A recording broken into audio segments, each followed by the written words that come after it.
पेश खिदमत है इफ्तिखार काज़मी का नया कॉलम। नवाज शरीफ पर डील का दबाव। लिखते हैं, खान साहब तो कहते थे कि वो एनआरओ नहीं देंगे और अब वो बाज़िद हैं कि नवाज शरीफ ने जाना है तो डील करके ही जाएं। अल अज़ीज़िया मिल के बराबर सिक्योरिटी बॉन्ड भर कर जाएं। ये एनआरओ नहीं तो और क्या है।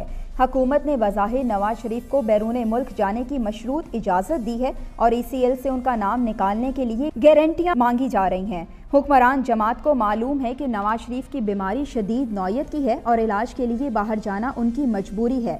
शायद इसी को मौका गनीमत समझकर उससे फ़ायदा उठाने की कोशिश की जा रही है। अभी चंद रोज़ पहले ही नवाज शरीफ की बीमारी पर हुकूमत के हाथ पांव फूले हुए थे और नवाज शरीफ से दरख्वास्त की जा रही थी कि वो बाहर चले जाएं। और जब नवाज शरीफ को बामुश्किल राज़ी किया गया तो अब हुकूमत अंत रही है। ये तज़लील नहीं तो और क्या है। और अगर नवाज शरीफ ने ही बाहर जाने से इनकार कर दिया तो फिर क्या होगा। क्या हुकूमत नवाज शरीफ की बीमारी का बोझ उठा सकेगी। खान साहब कहते हैं कि नवाज शरीफ को इंसानी हमदर्दी की बुनियाद पर बाहर जाने की इजाज़त दे रहे हैं। तो ये इंसानी हमदर्दी कौन सी शक्ल है।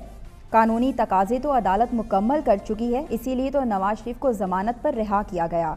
नवाज शरीफ को बैरून मुल्क जाने की इजाज़त देकर खान साहब ने बड़ी फराख दिली का मुजाहरा किया। खुश गुमानों का ख्याल था कि खान साहब बड़े दिल के मालिक हैं और उन्होंने बड़ेपन का मुजाहरा किया, लेकिन अगले ही लम्हे दूध में मेंगनियाँ तैरती दिखाई दे रही हैं। पहली बार ऐसा नहीं हो रहा कि हुकूमत कोई फैसला करके उससे पीछे हटी हो। फैसलों पर खड़े रहने की जुर्रत का फुकदान नुमाया नजर आता है। सोशल मीडिया पर ज़रा सा रद्द-ए-अमल आता है तो फैसले वापस हो जाते हैं या भाम का शिकार हो जाते हैं। हुक्मरान जमात ने नवाज शरीफ को इंसानी हमदर्दी की बुनियाद पर बाहर भेजने का फैसला किया और फिर सोशल मीडिया पर रद्द-ए-अमल की वजह से फैसले पर अमल दरामद की हिम्मत नहीं पड़ रही। जितनी जल्दी नवाज शरीफ को बाहर भेजने के लिए दिखाई थी, उससे तो लगता था कि हुकूमत अपना जहाज़ देकर नवाज शरीफ को बाहर भेजना चाहती है।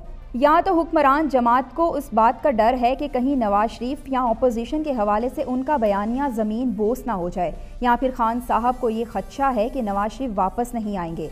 सवाल ये है कि जो शख्स अपनी अहलिया को बीमारी की हालत में बिस्तर मर्द पर छोड़कर कैद काटने के लिए आ सकता है, वो अब जिलावतनी क्यों नहीं काटेगा। और अगर नवाज शरीफ वापस ना आए तो उनके लिए इससे बड़ी सियासी हार और क्या होगी। अल्लाह करे नवाज शरीफ उसको अना का मसला ना बनाएं और अपनी सेहत को तरजीह देकर सिक्योरिटी बॉन्ड भरें और लंदन जाकर अपना इलाज करवाएं। खान साहब ने तो हातम ताई की कब्र पर लात मारकर एक बार फिर यू टर्न ले ही लिया, लेकिन अगर कोई यू टर्न नहीं ले रहा तो वो मौलाना फजलुर रहमान हैं, जिनके बारे में अक्सर साहिबुल राय और ख़ुद मौलाना का अपना ख्याल है कि उन्होंने हुकूमत के सारे कसबल निकाल दिए हैं। खान साहब का गरूर उन्होंने तोड़ दिया है, जबकि मेरा गुमान है कि मौलाना को कुछ ज़्यादा ही खुशफहमी हो रही है। खान साहब 2-4 रोज़ किसी के समझाने बुझाने की वजह से तो खामोशी इख्तियार कर सकते हैं, लेकिन उन्हें तब्दील नहीं किया जा सकता। आज़ादी मार्च या धरने के हवाले से ताकतवर हलकों की मुदाखलत का सामने ना आना क्या इस बात का सबूत नहीं कि मसला किसी को गिराना या हटाना नहीं है।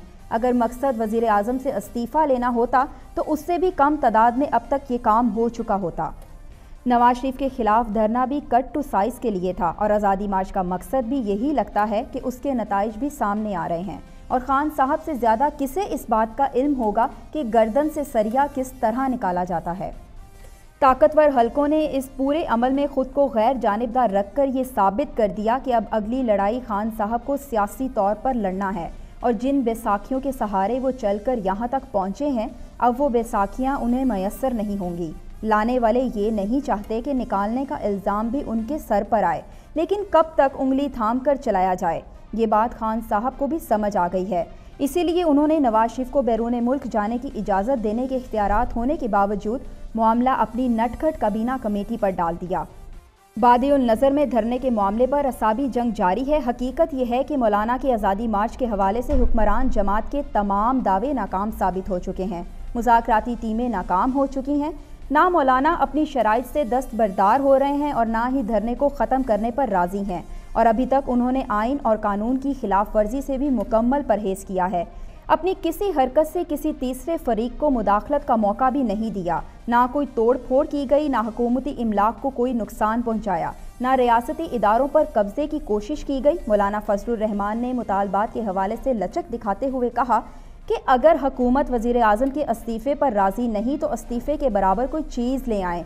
मौलाना ने खुद ही उसका हल भी बता दिया। مولانا کے نزدیک استعفے کا متبادل جلد انتخابات یا مڈ ٹرم انتخابات ہو سکتے ہیں، لیکن حکومتی حلقوں کے مطابق مولانا کی دونوں تجاویز قابل قبول نہیں ہیں۔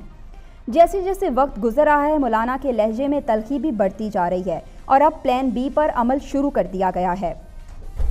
کہنے والے تو کہتے ہیں کہ ابھی تک مولانا عقل مندی سے اپنے کارڈ کھیل رہے ہیں، انہوں نے کسی کو احتجاج کے طریقہ کار پر اعتراض کے موقع نہیں دیے، لیکن سوال یہ ہے کہ یہ صورتحال کتنی دیر تک برقرار رہے گی اور کب تک حکومت یا ادارے اس سے لا تعلق رہ سکیں گے۔